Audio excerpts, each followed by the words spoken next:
Hi മക്കളെ, ഞാൻ doctor Aslak. Welcome back to Eduport. നമ്മുടെ നീറ്റിൻ്റെ റിസൾട്ട് വന്നിട്ടുണ്ട്. എല്ലാവരും ആകാംക്ഷയോടെ ലാസ്റ്റ് റാങ്കുകളൊക്കെ അന്വേഷിച്ചുകൊണ്ടിരിക്കുകയാണ്. അപ്പോൾ എല്ലാവരും ചോദിക്കുന്നൊരു ചോദ്യമാണ്, സാറേ ഇത് എവിടുന്ന് ഇതൊക്കെ കിട്ടുക? അതൊരു ജെന്യൂൻ ആയിട്ടുള്ള ചോദ്യമല്ലേ? കാരണം നമുക്ക് സ്വയം ഇതൊക്കെ നോക്കാൻ പറ്റുക എന്നുള്ളതാണ് ഇതിൽ ഏറ്റവും ഇമ്പോർട്ടൻ്റ് ആയിട്ടുള്ള കാര്യം. പുറത്തൊരു എക്സ്റ്റേണൽ ഏജൻസിയെയും നമ്മൾ മൈൻഡ് ചെയ്യേണ്ട.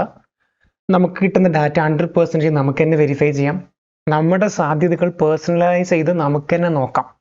അതിനൊക്കെ ഏറ്റവും ബേസിക് ആയിട്ട് നമ്മൾ അറിയേണ്ടത് ഓൾ ഇന്ത്യയിലെ റാങ്കുകൾ എവിടെ നിന്നാണ് നമുക്ക് ലഭിക്കുന്നത് എന്നുള്ളതാണ്. ഇപ്പം നമുക്ക് നീറ്റിൻ്റെ ഓൾ ഇന്ത്യ റാങ്ക് നമ്മുടെ കയ്യിൽ അവൈലബിൾ ആണ്. അത് ബേസ് ചെയ്തിട്ടാണ് മെഡിക്കൽ കൗൺസിലിംഗ് കമ്മിറ്റി ഓൾ ഇന്ത്യയിൽ അലോട്ട്മെൻറ്റ് നടത്തുന്നത്. നമുക്കറിയാം 15% വരുന്ന ഓൾ ഇന്ത്യയിലെ എല്ലാ ഗവൺമെൻറ് മെഡിക്കൽ കോളേജുകൾ, അവരുടെ DMD യൂണിവേഴ്സിറ്റികളിൽ, എയിംസിൽ, ജിപ്മറിൽ, ഇവിടെയൊക്കെ മെഡിക്കൽ കൗൺസിലിംഗ് കമ്മിറ്റിയാണ് അലോട്ട്മെൻറ്റ് നടത്തുന്നത്. അത്തരം സ്ഥലത്ത് MBBS, BDS ഇതിനൊക്കെ നിങ്ങൾക്ക് സാധ്യത ഉണ്ടോ എന്നറിയണ്ടേ? നിങ്ങളുടെ കാറ്റഗറി വെച്ച് നിങ്ങൾ എത്ര റാങ്ക് വരെ പോകും? അല്ലെങ്കിൽ നിങ്ങളുടെ എയിമിലുള്ള ഒരു കോളേജ് ഉണ്ട്. ഇപ്പോൾ ഗ്രാൻഡ് മെഡിക്കൽ കോളേജ് ഉണ്ട് മുംബൈയിൽ, അതേപോലെ കോഴിക്കോട് മെഡിക്കൽ കോളേജ്, എയിംസ്, ജിപ്മർ, ഇതിലൊക്കെ എത്രയാണ് സാധ്യത? തമിഴ്നാട്ടിലൊരു പുതിയ എയിംസ് ഉണ്ട്, എയിംസ് മധുരൈ, അവിടെ എനിക്ക് സാധ്യത ഉണ്ടോ എന്നൊക്കെ നിങ്ങൾക്ക് ചെക്ക് ചെയ്യണമെങ്കിൽ നിങ്ങൾക്ക് നിങ്ങളുടെ റാങ്ക് മാത്രം അറിഞ്ഞാൽ മതി. നമുക്കത് എങ്ങനെ ചെക്ക് ചെയ്യാമെന്ന് വളരെ ക്വിക്കായിട്ടൊന്ന് നോക്കാം. അതിനാണ് ഇന്നത്തെ ഈ വീഡിയോ നമ്മൾ ചെയ്യുന്നത്. അപ്പോൾ നമ്മൾ ആദ്യം ഗൂഗിളിൽ പോയിട്ട്, നിങ്ങളുടെ ബ്രൗസർ ഏതാണ് അവിടെ പോയിട്ട് നിങ്ങൾ MCC എന്ന് സെർച്ച് ചെയ്യുക. അപ്പോൾ നമുക്ക് ഓപ്പൺ ചെയ്ത് വരുന്നതാണ് മെഡിക്കൽ കൗൺസിലിംഗ് കമ്മിറ്റി എന്ന് പറയുന്ന വെബ്സൈറ്റ്. അപ്പോൾ MCCയിൽ പോയി കഴിഞ്ഞാൽ ക്ലിക്ക് ചെയ്ത് കഴിഞ്ഞാൽ നിങ്ങൾക്ക് ഇത്രയും ഡീറ്റെയിൽസ് കിട്ടും. ഇതിൽ ഇപ്പം ഞാൻ നീറ്റ് PG എഴുതുമ്പോൾ ഞാനിവിടെ PG മെഡിക്കലിലായിരുന്നു എൻ്റെ കാര്യങ്ങൾ നോക്കിക്കൊണ്ടിരുന്നത്. നീറ്റ് PG നിങ്ങൾ നീറ്റ് UG ആണ് എഴുതിയത്. അപ്പോൾ നിങ്ങൾ UG medical. And welcome to medical field. ഇനി മുതൽ നിങ്ങൾ ഇതിലാണ്. നിങ്ങൾ MBBS ആണെങ്കിൽ ഇവിടെ, നിങ്ങൾ BDS ആണെങ്കിൽ നിങ്ങൾ ഇവിടെ പോകും. നിങ്ങൾ നീറ്റ് PG എഴുതിയാൽ ഇവിടെ വരണം. നിങ്ങൾ സൂപ്പർ സ്പെഷ്യാലിറ്റി എക്സാം എഴുതിയാൽ ഇവിടെ വരണം. ഓക്കെ, ഇപ്പോൾ വെബ്സൈറ്റ് നിങ്ങൾ പരിചയപ്പെട്ടോളൂ. അതിൽ ഒരുപാട് കാര്യങ്ങളുണ്ട്. ഇപ്പോൾ നോക്കിയാൽ മനസ്സിലാവും. ന്യൂ രജിസ്ട്രേഷൻ 2025 കഴിഞ്ഞ വർഷത്തെ. നിങ്ങൾ 2026 അത് വന്നിട്ടില്ല, വരും. ഇവിടെയാണ് വരിക. എവിടെ നിന്നാണ് സാറേ എനിക്ക് ലാസ്റ്റ് റാങ്ക് കിട്ടുക? ഇപ്പം നിങ്ങൾക്ക് ഡീറ്റെയിൽ ആയിട്ടുള്ള ഷെഡ്യൂളും കാര്യങ്ങളൊക്കെ ഇവിടെ ഈ ഭാഗത്ത് ക്ലിക്ക് ചെയ്ത് കഴിഞ്ഞാൽ ഡൗൺലോഡ് ചെയ്യാൻ പറ്റും. ഇമ്പോർട്ടൻ്റ് ആയിട്ട് പല ലിങ്കുകളുണ്ട്, പല ഇവൻറ്റ് ന്യൂസൊക്കെ ഇവിടെ കാണാൻ പറ്റും. നമുക്കിപ്പോൾ വേണ്ടത് ലാസ്റ്റ് റാങ്ക് ആണ്. അതായത് നമ്മുടെ നീറ്റിൻ്റെ കൗൺസിലിങ്ങിൻ്റെ റൗണ്ട് 1, റൗണ്ട് 2, റൗണ്ട് 3 എങ്ങനെയാണെന്നാണ് നമുക്ക് അറിയേണ്ടത്. അതിന് നിങ്ങൾ ഈ കറൻറ്റ് ഇവൻറ്റിലാണ് പോകേണ്ടത്. അവിടെ പോയിട്ട് നിങ്ങൾ വ്യൂ മോർ അടിച്ച് കഴിഞ്ഞാൽ ഇങ്ങനെ തുറന്നു വരും. അതിൽ നിങ്ങളൊരു 3ാമത്തെ പേജിലോട്ട് പോയി കഴിഞ്ഞാൽ ഇങ്ങനെ ഒരുപാട് കാണാം. അപ്പോൾ നിങ്ങൾക്ക് ഇതിൽ കാണാൻ പറ്റും final result of round 1 of NEET UG counselling 2025. അത് ക്ലിക്ക് ചെയ്ത് കഴിഞ്ഞാൽ ഒരു PDF ഓപ്പൺ ചെയ്ത് വരും. ഈ കാണുന്നതാണ് ആ PDF. ഇതേപോലെ തന്നെ ഇപ്പോൾ കറണ്ട് ഇവൻറ്റിൽ കുറച്ച് മുകളിലായിട്ട് നോക്കിക്കഴിഞ്ഞാൽ നിങ്ങൾക്ക് കാണാൻ പറ്റും ഫൈനൽ റിസൾട്ട് ഓഫ് റൗണ്ട് 2. അത് ക്ലിക്ക് ചെയ്ത് കഴിഞ്ഞാലും ഒരു PDF ഓപ്പൺ ചെയ്ത് വരുന്നത് കാണാൻ പറ്റും. തൽക്കാലം നമുക്ക് റൗണ്ട് 1 എടുക്കാം. ഇവിടെ നിങ്ങൾക്ക് കാണാം മുകളിലായിട്ട് റൗണ്ട് 1 എന്ന് രേഖപ്പെടുത്തിയത് കാണാൻ പറ്റും അല്ലേ? ഇതിൻ്റെ ഒരു ബേസിക് ഐഡിയ ആണ്. ഇത് എന്തൊക്കെയാണെന്നാണ് ഇവിടെ പറയുന്നത്. ഇവിടെ നിങ്ങൾക്ക് കാണാൻ പറ്റും ഓരോ ഫുൾ ഫോം, അതിൻ്റെ ഫുൾ ഫോം ഒക്കെ കൊടുത്തിട്ടുണ്ട്. നമുക്ക് ഇതിൽ ബേസിക്കായിട്ട് ഫസ്റ്റ് പേജ് എടുത്താൽ തന്നെ നിങ്ങൾക്ക് കാണാൻ പറ്റും എന്താണ് റൗണ്ട് 1 സംഭവിച്ചതെന്ന് മനസ്സിലാവും. റൗണ്ട് 1 നോക്കണേലും നല്ലത് റൗണ്ട് 2 നോക്കുന്നത്. കാരണം നമുക്ക് ഏകദേശം അതിൻ്റെ ഒരു സീറ്റ് അപ്ഗ്രഡേഷനും കാണാൻ പറ്റും. അപ്പോൾ ഇതാണ് റൗണ്ട് 2ൻ്റെ ഫയൽ. ഇതിൽ റൗണ്ട് 1 ഇവിടെ രേഖപ്പെടുത്തിയിട്ടുണ്ട്, റൗണ്ട് 2 ഇവിടെ രേഖപ്പെടുത്തിയതും കാണാൻ പറ്റും. ശരിയല്ല? അപ്പോൾ നിങ്ങൾക്ക് എന്ത് പറ്റും? ഇവിടെ നമുക്ക് റൗണ്ട് 1 ഉണ്ട്, റൗണ്ട് 2 ഉണ്ട്.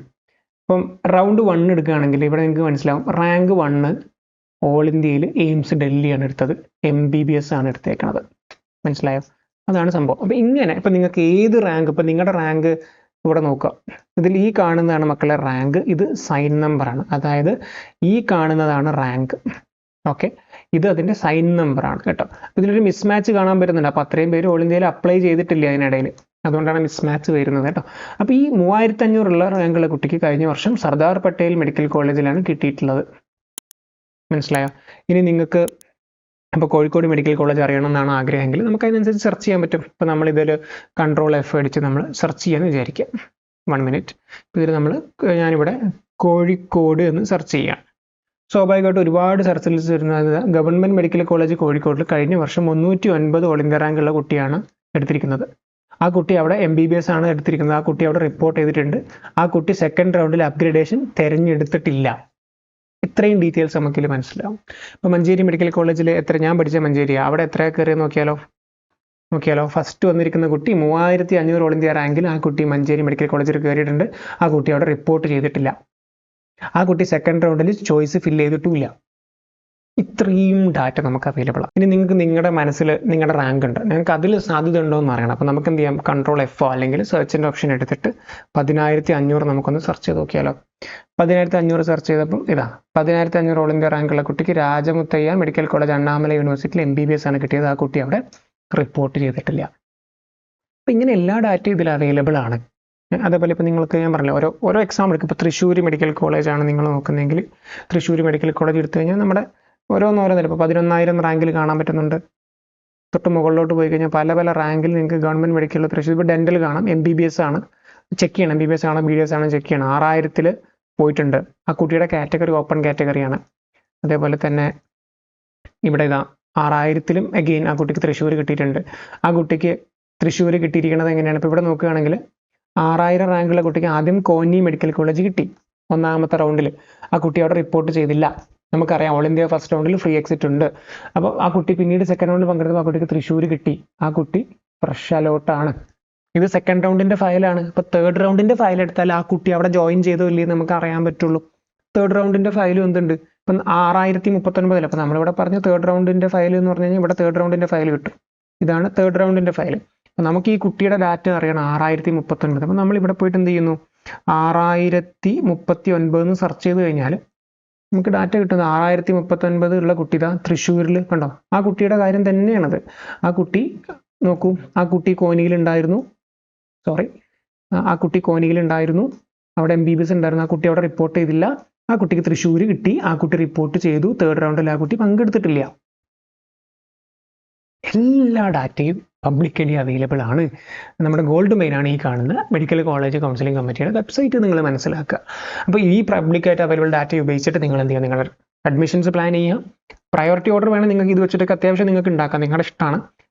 നിങ്ങളുടെ സൗകര്യം പോലെ നിങ്ങൾക്ക് ഏതാണ്. നിങ്ങൾ ആകെ ശ്രദ്ധിക്കേണ്ട കാര്യം, നിങ്ങൾ 2 ഓപ്ഷൻ സെറ്റ് ചെയ്യുമ്പോൾ രണ്ടാമത്തെ ഓപ്ഷനേക്കാളും എന്തുകൊണ്ടും നിങ്ങൾക്ക് ഏത് അർത്ഥത്തിലും ബെറ്റർ ആയത് മാത്രമേ അതിൻ്റെ തൊട്ട് മുകളിൽ ഉണ്ടാകാൻ പാടുള്ളൂ.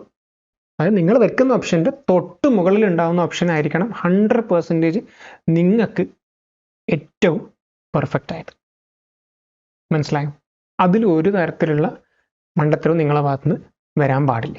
അപ്പോൾ നിങ്ങളുടെ സൈഡിൽ നിന്ന് നിങ്ങൾ ആകെ ശ്രദ്ധിക്കേണ്ട കാര്യം എന്താണ്, ജസ്റ്റ് വെരിഫൈ ചെയ്യുക. ഞാൻ കൊടുത്തിരിക്കുന്ന ഓപ്ഷൻസ് പ്രോപ്പർ ആണോ, എനിക്ക് ഏറ്റവും ഇഷ്ടമുള്ള കോളേജ് തന്നെയാണോ ഞാൻ മുകളിൽ കൊടുത്ത് നോക്കാം. ഇപ്പം നിങ്ങൾക്ക് ഫ്രീ ടൈം ആണ്, ഓൾ ഇന്ത്യയുടെ കൗൺസിലിംഗ് ഒന്നും വന്നിട്ടില്ല. നിങ്ങൾ ഇരുന്ന് കോളേജിൻ്റെ പ്രയോറിറ്റി ലിസ്റ്റ് നോക്കുക, യൂട്യൂബിൽ വീഡിയോസ് നോക്കാം, ഒരുപാട് നീറ്റിൻ്റെ ഹെൽപ്പ് ഡെസ്ക് ഉണ്ടാവും, അതിലൊക്കെ ജോയിൻ ചെയ്ത് അഭിപ്രായങ്ങൾ ചോദിക്കാം. ഓരോ കോളേജിൽ പഠിക്കുന്ന കുട്ടികളെ പരിചയം ഉണ്ടെങ്കിൽ അവരോടും ചോദിച്ച് ഒരു നല്ല പ്രയോറിറ്റി ലിസ്റ്റ് ഉണ്ടാക്കേണ്ട സമയമാണ് ഇപ്പോൾ. അതേപോലെ ഇമ്പോർട്ടൻ്റ് ആയിട്ടുള്ള ഡോക്യുമെൻറ്റ്സ് എന്തെങ്കിലും ഉണ്ടെങ്കിൽ അതും ശേഖരിച്ച് വെക്കുക. ഇത്രയും നിങ്ങൾ ഈ സമയത്ത് ചെയ്യേണ്ടതുള്ളൂ. നിങ്ങളുടെ ജീവിതത്തിൽ മിക്കവാറും അവസാനത്തെ ഹോളിഡേ ആയിരിക്കും ഇത്. കോഴ്സിന് കയറി കഴിഞ്ഞാൽ it's will be a very big journey. അപ്പോൾ നിങ്ങൾ എന്ത് ചെയ്യാം, ഈ ഹോളിഡേയ്സും എൻജോയ് ചെയ്യാം. പ്രോപ്പർ ഡെഡ് ലൈൻസ് ഒക്കെ തെറ്റാതെ അത് ഫോളോ ചെയ്യുക എന്നുള്ളതാണ്. അപ്പോൾ നമുക്ക് അടുത്ത വീഡിയോയിൽ കാണാം.